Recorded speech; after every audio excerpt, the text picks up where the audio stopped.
Hello दोस्तों, नमस्कार। तो हम लोग आज हिंदी की महत्वपूर्ण प्रश्नोत्तरी करेंगे और जिसमें आपके 50 क्वेश्चन होंगे।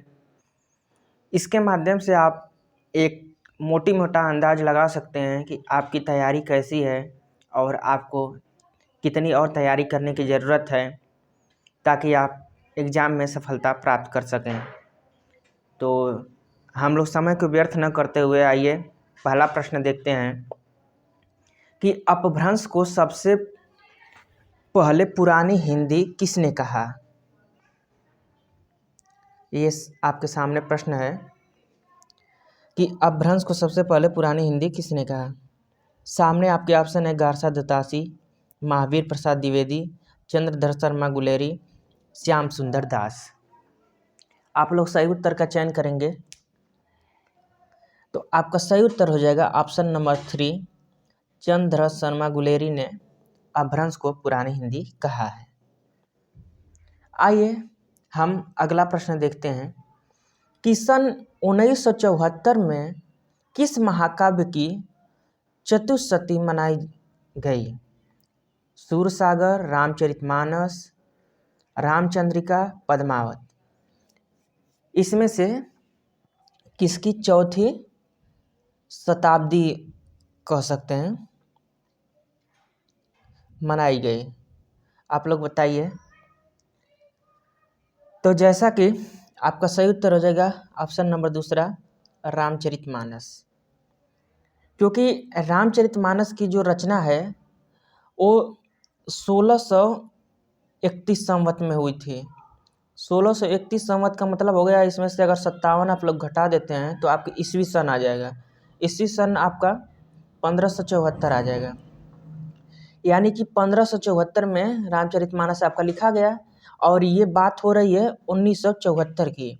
1974 में इसकी चतुष्षष्ठी मनाई गई। तो इस तरह से आपका रामचरितमानस ऑप्शन सही हो जाएगा। आइए हम अगला प्रश्न देखते हैं, प्रश्न नंबर 3 कि पद्मावत को अन्योक्ति या समासोक्ति काव्य कहने वाले प्रथम विद्वान कौन थे। देखिए, ये प्रश्न इस तरह से पूछा जाता है कि पद्मावत को मतलब क्या कहा जाता है, अन्योक्ति या समासोक्ति। और यहाँ पे पूछा गया है कि इसको कहने वाले विद्वान कौन है। आपके सामने ऑप्शन है चंद्रबली पांडे, हजारी प्रसाद द्विवेदी, माता प्रसाद गुप्त, रामचंद्र शुक्ल। तीसरा नंबर का आप लोग सही उत्तर का चयन करिए। तो 3 नंबर का आपका सही उत्तर हो जाएगा ऑप्शन नंबर 4, रामचंद्र शुक्ल ने इसको समासोक्ति काव्य कहा है। आइए हम अगला प्रश्न देखते हैं। प्रश्न नंबर 4 है कि अर्ध कथानक किस विधा की रचना है। जीवनी, नाटक, संस्मरण, आख्यायिका। बताइए। तो जैसा कि अर्ध कथानक जो है वो एक आत्मकथा है, तो इसलिए आपका ऑप्शन नंबर 4 सही हो जाएगा। और ये किसकी आत्मकथा है, तो बनारसी दास की है। आप लोग ये भी ध्यान दीजिए, बनारसी दास, ये बनारसी दास की आत्मकथा है और ये पहली आत्मकथा हिंदी की है जिसको कि इन्होंने 1641 ईस्वी में लिखा था। तो ये भी आप ध्यान दीजिए। और इसके बारे में पूछ दिया जाता है कि किस भाषा में लिखा था, तो ब्रज भाषा में। तो ये चीज़ें आप ध्यान दीजिएगा। आइए हम अगला प्रश्न देखते हैं। प्रश्न नंबर 5 है कि विश्व प्रपंच नामक अनुदित कृति किसकी है। आप लोग के सामने ऑप्शन दिए गए हैं श्याम सुंदर दास, बाल मुकुंद गुप्त, रामचंद्र शुक्ल, चंद्रधर शर्मा गुलेरी। तो आपका सही उत्तर हो जाएगा ऑप्शन नंबर 3, रामचंद्र शुक्ल। इन्होंने जो हेगेल थे, जर्मन के दार्शनिक थे, उनकी बुक रिडल आवर यूनिवर्स को विश्व प्रपंच नाम से हिंदी में अनुवाद किया था। तो ये चीज़ आप लोग ध्यान दीजिए। आइए हम अगला प्रश्न देखते हैं कि आंसू की बालिका किस कवि की रचना है। जयशंकर प्रसाद, सुमित्रा नंदन पंत, नरेंद्र शर्मा, महादेवी वर्मा। तो आंसू की बालिका जो कविता है वो सुमित्रा नंदन पंत जी लिखे हैं। आइए अगला प्रश्न देखते हैं, प्रश्न नंबर 7। 100 अजान एक सुजान किसका उपन्यास है? श्रद्धा राम फिल्लौरी, लाला श्रीनिवास दास, बालकृष्ण भट्ट, किशोरीलाल गोस्वामी। आपके सामने 4 ऑप्शन दिए हुए हैं, आप लोग सही उत्तर का चयन करिए कि 7वां नंबर का आपका सही उत्तर क्या हो जाएगा। तो आपका सही उत्तर हो जाएगा ऑप्शन नंबर 3, बालकृष्ण भट्ट ने 100 अजान और एक सुजान नामक उपन्यास की रचना की। और ये उपन्यास जो है आपका वो 1892 ईस्वी में लिखे थे। तो ये भी चीज़ आप लोग ध्यान दीजिए। आइए हम अगला प्रश्न देखते हैं। प्रश्न नंबर 8 है कि ज्ञान शंकर प्रेमचंद के किस उपन्यास का पात्र है? रंगभूमि, कर्मभूमि, गबन, प्रेमाश्रम। तो जो ज्ञान शंकर है वो प्रेमचंद के प्रेमाश्रम उपन्यास का पात्र है, इसलिए आपका चौथा ऑप्शन सही हो जाएगा। बाकी आप इनके उपन्यासों का जो वर्ष क्रम है वो जरूर याद कर लीजिए, क्योंकि परीक्षाओं में उससे प्रश्न बन जाते हैं। जैसे रंगभूमि है तो 1925 में लिखी गई, कर्मभूमि है तो 1932 में लिखी गई, गबन है तो 1931 में लिखा गया, और जो प्रेमाश्रम है ये 1922 ईस्वी में लिखा गया। तो ये चीज़ आप लोगों को ध्यान रहेगी। तो मान लीजिए अगर प्रश्न आ जाता है कि क्रम मिलाइए, तो आपका उत्तर सही हो जाएगा। आइए हम अगला प्रश्न देखते हैं, प्रश्न नंबर 9 कि न्याय के आधार पर भरत के रस सूत्र की व्याख्या किस आचार्य ने की? देखिए आचार्यों ने कई आधार पर व्याख्या की है, बाकी यहाँ पे न्याय के आधार पर पूछा गया है। तो आप लोग बताइए सही उत्तर क्या होगा। शंकुक, भट्टनायक, अभिनवगुप्त, रुद्रट। तो जो आपका सही उत्तर हो जाएगा वो ऑप्शन नंबर 1 है शंकुक। शंकुक ने न्याय के आधार पर रस सूत्र की व्याख्या की है। बाकी जो भट्ट लोलट हैं वो मीमांसा के आधार पर किए थे, मीमांसा। और जो आपके भट्टनायक हैं ये इन्होंने सांख्य दर्शन के आधार पर किया था। और जो अभिनवगुप्त हैं वो शैव दर्शन, और शंकुक का जो है वो अनुमितिवाद है। ये भी प्रश्न हमेशा पूछा जाता है, अनुमितिवाद। तो ये चीज़ थोड़ा आप लोग ध्यान दीजिए। आइए हम अगला प्रश्न देखते हैं। अगला प्रश्न है कि खड़ी बोली का नाम प्रयोग सबसे पहले किसने किया? गिलक्राइस्ट, लल्लूलाल, भारतेंदु, श्री प्रसाद, सितारे हिंद। तो आप लोग सही उत्तर का चयन करेंगे। तो 10 नंबर का आपका सही उत्तर हो जाएगा ऑप्शन नंबर 2, लल्लूलाल। लल्लूलाल ने सबसे पहले खड़ी बोली का प्रयोग किया प्रेम सागर में। प्रेम सागर इनकी रचना है। बाकी खड़ी बोली तो अमीर खुसरो से चली आ रही है। आइए हम अगला प्रश्न देखते हैं, प्रश्न नंबर 11। निम्नलिखित में से मतीराम की रचना कौन सी है? कौन सी रचना मतीराम ने किया है आप लोग बताएंगे। सुजान चरित, कवि प्रिया, ललित ललाम, जगत विनोद। तो जैसा कि सुजान चरित जो है इसको आपके सूदन जी लिखे हैं, ठीक है, सूदन। उसके बाद जो कवि प्रिया है वो केशव की है। उसके बाद जो जगत विनोद है वो पद्माकर का है। तो इसलिए आपका ये जो ऑप्शन नंबर 3 है ललित लालाम, ये सही हो जाएगा। आइए हम अगला प्रश्न देखते हैं, प्रश्न नंबर 12 कि चंडी चरित के लेखक कौन थे? भूषण, पद्माकर, गुरु गोविंद सिंह, चंदबरदाई। 12 नंबर का आप लोग सही उत्तर का चयन करेंगे कि चंडी चरित की रचना किसने किया। तो आपका सही उत्तर हो जाएगा ऑप्शन नंबर 3 गुरु गोविंद सिंह। इन्होंने चंडी चरित की रचना की और इसमें जो देवी चंडिका हैं उनकी स्तुति की है। और जो गुरु गोविंद सिंह हैं ये आपके जो सिखों के हैं, सिखों के 10वें गुरु हैं। ये प्रश्न हमेशा पूछा जाता रहा है कि सिखों के 5वें गुरु कौन है, सिखों के 10वें गुरु कौन है।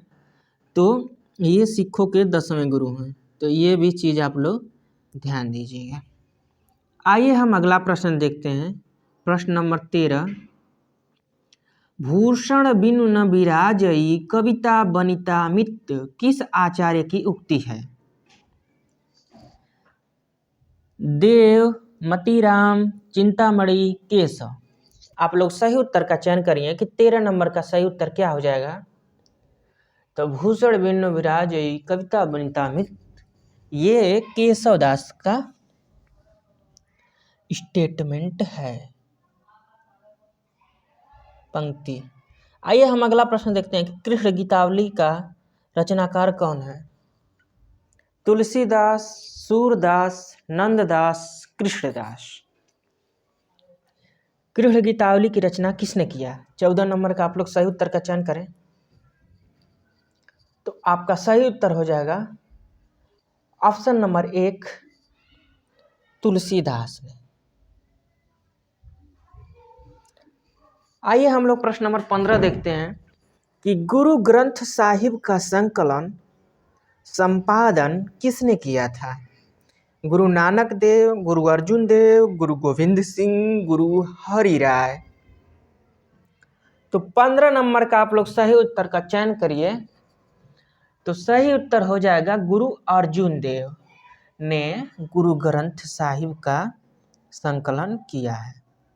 और गुरु अर्जुन देव जो हैं ये सिखों के 5वें गुरु हैं।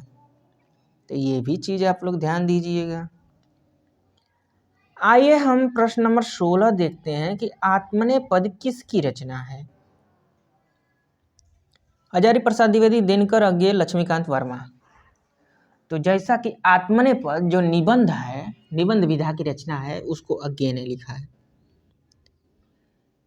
और इस चीज़ को आप लोग हल्के में मत लीजिए कि ये किस विधा की रचना है, क्योंकि कभी कभी मान लीजिए पेपर में पूछ दिया कि आत्मनेपद किस विधा की रचना है और आपके सामने ऑप्शन दे दिया कि कहानी, निबंध, नाटक, उपन्यास, और इतना कन्फ्यूजन हो जाता है कि आदमी प्रश्न गलत करके चला आता है।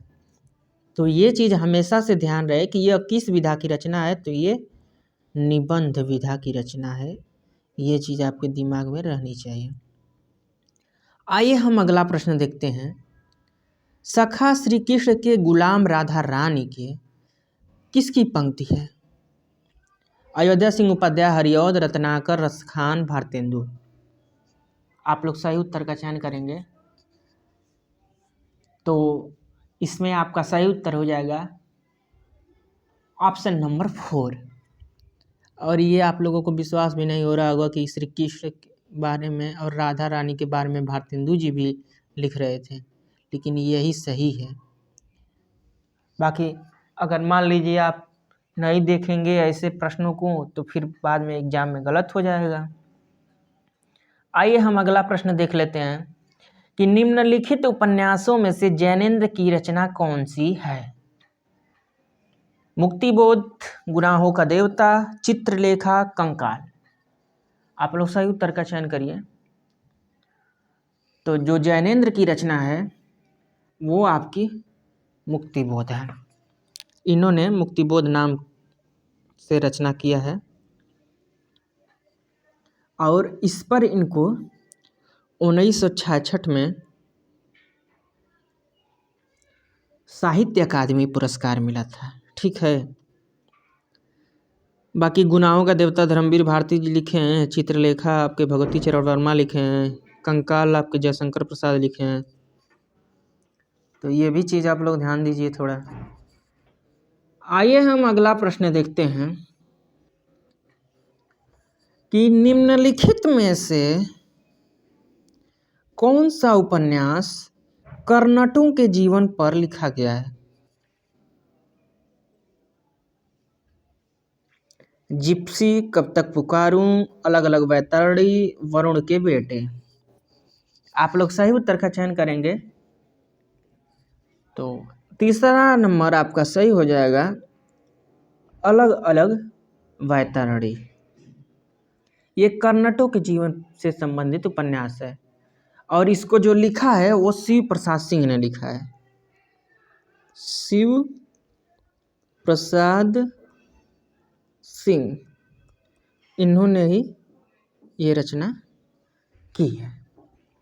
आइए हम अगला प्रश्न देखते हैं कि निम्नलिखित में से कौन सा अलंकार शब्द मूलक है?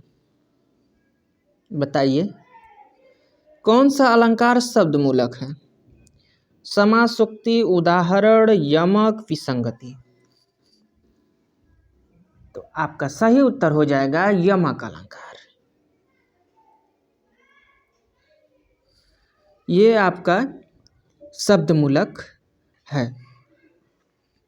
बाकी आपके कई ऐसे प्रश्न बन जाते हैं कि सादृश्य मूलक कौन सा अलंकार है, कौन सा गुणार्ध अलंकार है, विसंगति अलंकार है। तो इस तरह से आप लोग उस पर भी ध्यान देते रहिएगा। आइए हम अगला प्रश्न देखते हैं कि छत्तीसगढ़ी के बोली का संबंध किससे है? पश्चिमी हिंदी, राजस्थानी, बिहारी, पूर्वी। आप लोग 21 नंबर का सही उत्तर बताने का प्रयास करिए। तो जो छत्तीसगढ़ी है उसका संबंध आपके पूर्वी हिंदी से है। आपका चौथा ऑप्शन सही हो जाएगा। पूर्वी हिंदी में आपके कौन कौन सी बोलियां आती हैं? तो पहली तो छत्तीसगढ़ी आती ही है, उसके बाद अवधी भी आती है, अवधी पूर्वी हिंदी में आती है। ये चीज़ आप लोग ध्यान दीजिएगा, अवधी और बघेली भी।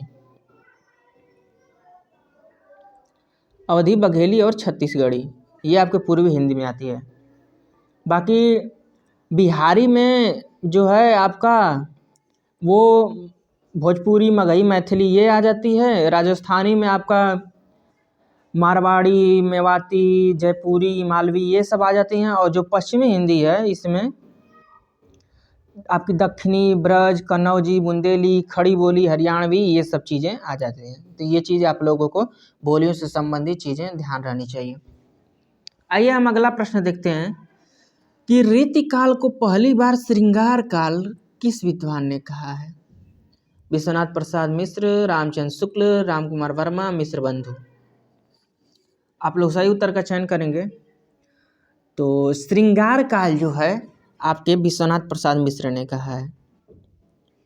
बाकी जो मिश्र बंधु हैं इन्होंने अलंकृत काल कहा है। अलंकृत काल, तो ये भी चीज़ आप लोग ध्यान दीजिएगा। आइए अब बाकी ये जो रामचंद्र शुक्ला हैं और राम कुमार वर्मा हैं इन्होंने रीतिकाल को रीतिकाल ही नाम दिया है। तो ये चीज़ भी आप लोग ध्यान दीजिएगा। यानी कि विश्वनाथ प्रसाद मिश्र श्रृंगार काल, मिश्र बंधुओं ने अलंकृत काल, अब बाकी रामचंद्र शुक्ला, राम कुमार वर्मा रीतिकाल नाम से ही इसको संबोधित किए हैं। आइए हम प्रश्न नंबर 23 देखते हैं। अमी हलाहल मद भरे श्वेत श्याम रतनार, जियत मरत झुक झुक परत जेहि चितवत एक बार। उपरुक्त दोहा किसका है? 23 नंबर का आप लोग सही उत्तर का चयन करें तो पहला ऑप्शन है बिहारी, दूसरा रसलीन, तीसरा रसखान, चौथा ठाकुर। तो ये आपके रसलीन का ही दोहा है। बाकी कुछ लोगों के दिमाग में बिहारी चलते रहता है तो भाई थोड़ा सा कन्फ्यूजन आप दूर कर लीजिए और ये रसलीन पर ये रुके रहिए। आइए हम अगला प्रश्न देखते हैं, प्रश्न नंबर 24। संदेश रासक किसकी रचना है? अद्दमहाड़ मतलब अब्दुल रहमान इसका नाम है। जैसे ये अपभ्रंश में नाम अद्दमाड़ है। चंद्रबरदाई, अमीर खुसरो, नरपतनाल। तो आप लोग सही उत्तर का चयन करिए कि संदेश रासक किसने लिखा था, तो अब्दुल रहमान ने लिखा था। आइए हम अगला प्रश्न देखते हैं कि नाथ पंथ का प्रवर्तन किसने किया? आपके सामने ऑप्शन दिए गए हैं, मस्तनाथ, चरंगीनाथ, गोरखनाथ, गोपीनाथ। तो जैसा कि आप सभी लोग जानते हैं कि नाथ पंथ के जो प्रवर्तक हैं आपके गोरखनाथ बाबा हैं। आइए हम अगला प्रश्न देखते हैं, प्रश्न नंबर 26। थोड़ा जूम कर लेते हैं कि हिंदी प्रदीप पत्र का संपादक कौन है? बाल मुकुंद गुप्त, प्रताप नारायण मिश्र, प्रेमघन, बालकृष्ण भट्ट। तो आपका सही उत्तर हो जाएगा option number D, Balkrishna Bhatt. बाकी आदमी बाल मुकुंद गुप्त और बालकृष्ण भट्ट में बड़ा कंफ्यूज रहता है, तो यहाँ पे आपका बालकृष्ण भट्ट ही सही होगा। गुप्त जी नहीं होंगे, ये श्री शंभू की चिट्ठी वाले गुप्त जी हैं। अगला प्रश्न है कि तदीय समाज की स्थापना किसने की? दयानंद सरस्वती, भारतेंदु हरिश्चंद्र, राजा राम मोहन राय, केशव चंद्र। आप लोग बताइए कि तदीय समाज की स्थापना किसने किया? तो आपका सही उत्तर हो जाएगा ऑप्शन नंबर दूसरा, भारतेंदु हरिश्चंद्र ने तदीय समाज की स्थापना किया 1873 ईस्वी में। ये चीज़ भी आप लोग ध्यान दीजिए। और क्यों स्थापना किए? तो वैष्णव धर्म के प्रचार के लिए, वैष्णव भक्ति के प्रचार के लिए, भक्ति के प्रचार के लिए। तो ये चीज़ भी आप लोग ध्यान दीजिएगा। आइए हम अगला प्रश्न देखते हैं, डांची कहानी का लेखक कौन है? उपेंद्र नाथ अस्क, मोहन राकेश, जयशंकर प्रसाद, जैनेन्द्र। आप लोग सही उत्तर का चयन करेंगे। तो डांची कहानी के लेखक जो हैं वो आपके उपेंद्र नाथ अस्क जी हैं। ये चीज़ आप लोग ध्यान दीजिए। आइए हम अगला प्रश्न देखते हैं। अगला प्रश्न है कि अंधेर नगरी किस प्रकार का नाटक है? नाटकों में भी मान लीजिए प्रकार होता है कि एकांकी है, कि रूपक है, कि प्रहसन है, कि भाण है। तो एकांकी आप लोग बताएंगे कि अंधेर नगरी किस प्रकार का नाटक है? तो ये जो है आपका प्रहसन रूपी नाटक है, जिसमें हंसी मजाक के स्वरूप में आपसे कुछ संदेश कहा जाए, वैसा प्रकार का है, प्रहसन है। तो ये अंधेर नगरी को भारतेंदु हरिश्चंद्र ने 1881 ईस्वी में लिखा था और एक रात में लिखे थे। ये भी पूछ देता है। अगला प्रश्न है कि स्वच्छंदतावाद के में किस विशेषता की प्रमुखता है? जो स्वच्छंदतावाद आया उसमें किसकी प्रमुखता थी? वैयक्तिकता, विसंगति बोध, यथार्थोन्मुखता, अजनबीपन। तो 30 नंबर का आप लोग सही उत्तर का चयन करें। तो जैसा कि इसमें वैयक्तिकता की प्रधानता थी स्वच्छंदतावाद में, इसमें प्रकृति प्रेम का भी चित्रण रहा, प्रकृति प्रेम। इसके बाद इसमें व्यक्तिवाद की भी प्रधानता थी, वही वैयक्तिकतावाद। व्यक्तिवाद मान लीजिए अगर लिख करके आ जाए तो आप लोग कन्फ्यूज ना होइएगा। इसमें सौंदर्याभिमुखता थी, तो ये सब विशेषताएं इसमें निहित थी। आइए हम अगला प्रश्न देखते हैं, प्रश्न नंबर 31। दक्षिण भारत हिंदी प्रचार सभा के संस्थापक कौन थे? डॉक्टर राजेंद्र प्रसाद, महात्मा गांधी, चक्रवर्ती राजगोपालचारी, डॉक्टर सीतारमैया।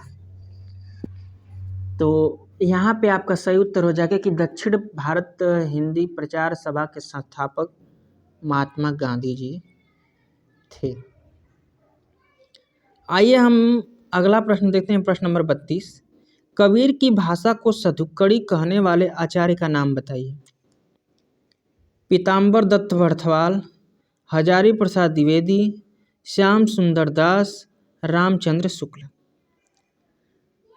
32 नंबर का आप लोग सही उत्तर का चयन करेंगे तो आपका सही उत्तर हो जाएगा ऑप्शन नंबर 4, रामचंद्र शुक्ल ने कबीर की भाषा को सधुक्कड़ी कहा है। बाकी जो श्याम सुंदर दास हैं, इन्होंने कबीर की भाषा को पंचमेल खिचड़ी कहा है। पंचमेल खिचड़ी।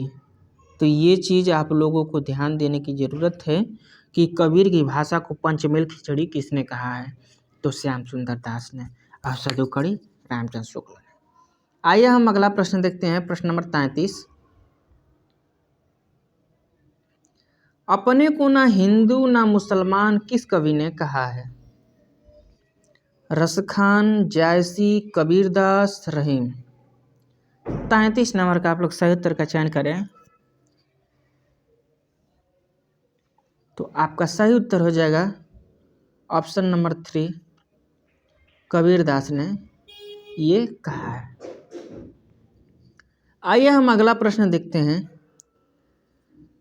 हिम्मत बहादुर बिरुदावली का रचयिता कौन है? भूषण, सूदन, पद्माकर, लाल। कवि। आप लोग सही उत्तर का चयन करिए। तो हिम्मत बहादुर बिरुदावली के जो रचयिता हैं वो आपके पद्माकर जी हैं। पद्माकर एक ऐसे कवि थे जो रीतिकाल में श्रृंगार परक, वीर परक, भक्ति परक सब प्रकार की रचनाएं की। और इस पर प्रश्न भी बनता है कि कौन सा ऐसा कवि था जो सब प्रकार की रचनाएं किया था, तो ये पद्माकर हैं। बाकी भूषण वूषण जो थे वो वीर परक किए। तो ये चीज़ आप लोग थोड़ा ध्यान दीजिए। अगला प्रश्न है कि नाभादास किस ग्रंथ के लेखक हैं? सुदामा चरित, भक्तमाल, 252 वैष्णव की वार्ता और भक्ति चरित। ये आपका प्रश्न ठक जा रहा है। भक्ति चरितावली। तो आप लोग सही उत्तर का चयन करें। 35 नंबर का क्या सही उत्तर होगा? तो आपका सही उत्तर हो जाएगा ऑप्शन नंबर 2, भक्तमाल की रचना नाभादास ने किया है। आइए हम अगला प्रश्न देखते हैं, प्रश्न नंबर 36। सरस्वती पत्रिका के प्रथम संपादक कौन थे? महावीर प्रसाद द्विवेदी, पद्मलाल पुन्नालाल बख्शी, गुलाब राय, श्याम सुंदर दास। तो 36 नंबर का आपका सही उत्तर हो जाएगा ऑप्शन नंबर डी, श्याम सुंदर दास। बाकी इस ऑप्शन के हिसाब से तो आपका ये सही हो गया, श्याम सुंदर दास। बाकी जब सरस्वती पत्रिका का जो प्रथम संपादक मंडल था उसमें 5 लोग थे, ठीक है, और 5 लोगों में श्याम सुंदर दास भी शामिल थे। और जो इसकी घोषणा की गई थी वो 14 अक्टूबर 1899 ईस्वी में नागरी प्रचारणी पत्रिका में इसकी उद्घोषणा की गई थी। बाकी सरस्वती पत्रिका का संपादन सन 1900 ईस्वी से हुआ। बाद में 1903 में आपके महावीर प्रसाद द्विवेदी जी इसका कार्यभार संभाले और 20 तक लेकर के गए। आइए हम अगला प्रश्न देखते हैं, प्रश्न नंबर 37 कि आचार्य रामचंद्र शुक्ल ने हिंदी में अंग्रेजी ढंग का पहला मौलिक उपन्यास किसे माना है? स अजान एक सुजान, देवरानी जेठानी, परीक्षा गुरु, सौंदर्योपासक। तो 37 नंबर का आपका सही उत्तर हो जाएगा परीक्षा गुरु, जिसकी प्रकाशन 1882 ईस्वी है। ये अंग्रेजी ढंग का पहला उपन्यास है, इसको शुक्ल जी मानते हैं और इसकी रचना लाला श्रीनिवास दास ने किया है और इसमें अपने मित्र की परीक्षा ली गई है। आइए हम अगला प्रश्न देखते हैं, 38 नंबर कि निम्नलिखित एकांकीकारों में कवि रूप में कौन प्रसिद्ध है? आप लोग सही उत्तर का चयन करिए। आपका सही उत्तर क्या हो जाएगा कि इनमें से कौन कवि के रूप में भी प्रसिद्ध है? राम कुमार वर्मा, मोहन राकेश, जगदीश चंद्र माथुर, लक्ष्मी नारायण लाल। तो आपका सही उत्तर हो जाएगा ऑप्शन नंबर 1 राम कुमार वर्मा। आइए हम अगला प्रश्न देखते हैं, प्रश्न नंबर 39। यात्रा वृत्त के लेखक के रूप में कौन प्रसिद्ध है? राजेंद्र यादव, वृंदावन लाल वर्मा, अज्ञेय, श्रीलाल शुक्ल। 39 नंबर का आप लोग सही उत्तर का चयन करिए। तो यात्रा वृत्त के जो लेखक हैं वो अज्ञेय जी हैं, इन्होंने यात्रा वृत्तांत लिखा है। आइए हम अगला प्रश्न देखते हैं। मेरा परिवार किसकी रचना है? शिवरानी देवी, महादेवी वर्मा, चंद्र किरण सौंदीक्षा, सुभद्रा कुमारी चौहान। तो 40 नंबर का आपका सही उत्तर हो जाएगा महादेवी वर्मा। इन्होंने मेरा परिवार नाम की रचना किया है, जिसमें इसमें गिलहरी, मोर और ये मतलब वहाँ वो 7 किस्म के पशु थे जिनके बारे में इन्होंने वर्णन किया है। आइए हम अगला प्रश्न देखते हैं, प्रश्न नंबर 41।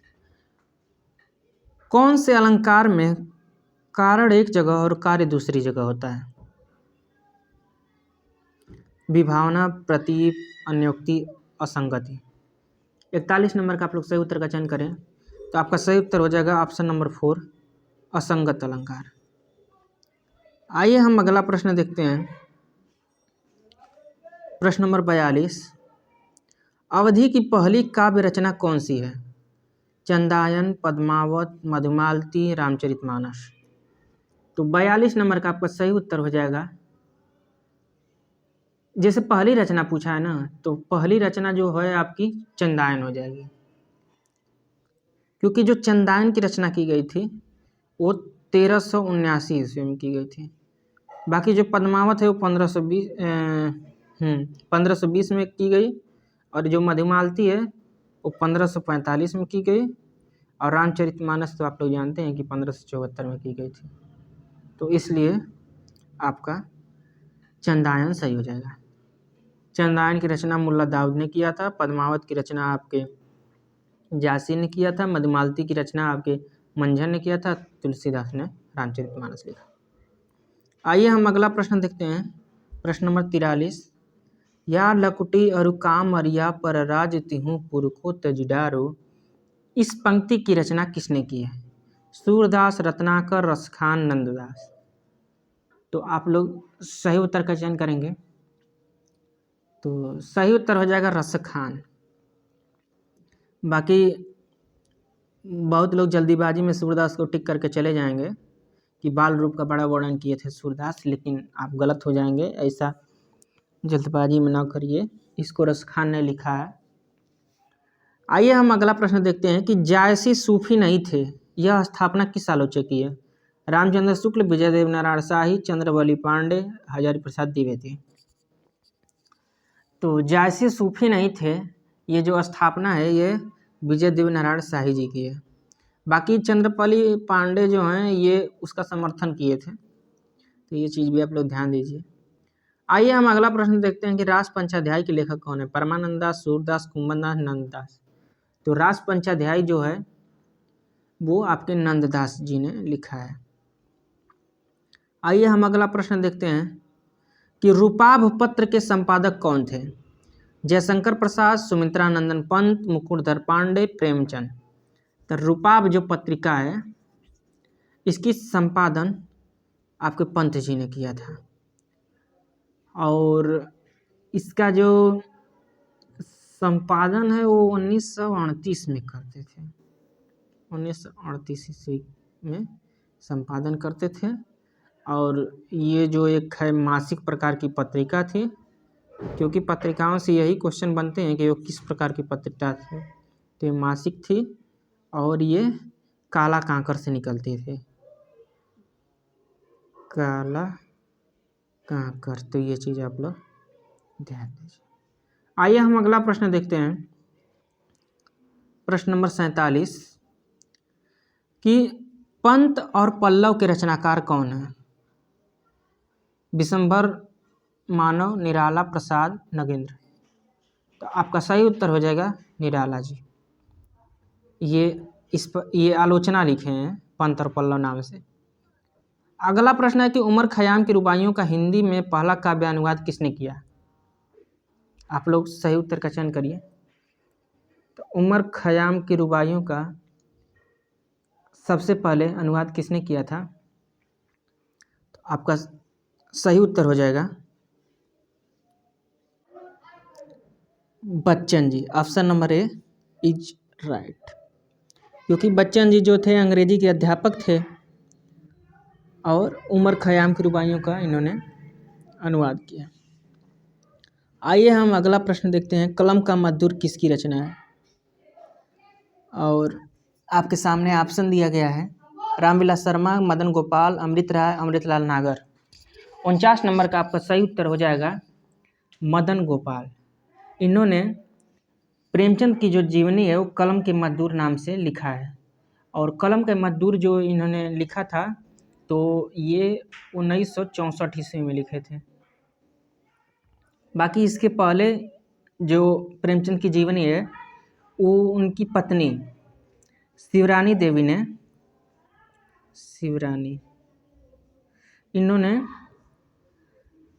1944 ईस्वी में प्रेमचंद घर में नाम से लिखा था। प्रेमचंद घर में। बाकी इसके बाद इनकी जो जीवनी है वो कलम का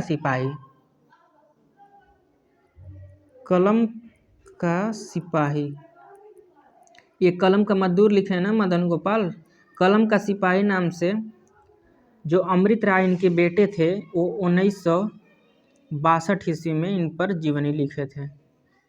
तो ये चीज़ें आप लोग ध्यान दीजिएगा, ये हमेशा कहीं ना कहीं पूछ देता है कि शिवरानी देवी ने 1944 में लिखा, कलम का सिपाही नाम से 1962 में इनके बेटे अमृत राय ने लिखा, अमृत राय ये वाले, और कलम का मजदूर मदन गोपाल ने लिखा 1964 में। अगला प्रश्न है कि रसास्वादन की प्रक्रिया में मधुमती भूमिका की चर्चा किसने की? तो आपका सामने ऑप्शन है केशव प्रसाद मिश्र, रामचंद्र शुक्ल, नगेंद्र, दुलारे वाजपेयी। तो आपका सही उत्तर हो जाएगा ऑप्शन नंबर पहला, केशव प्रसाद मिश्र ने मधुमती भूमिका की चर्चा की है।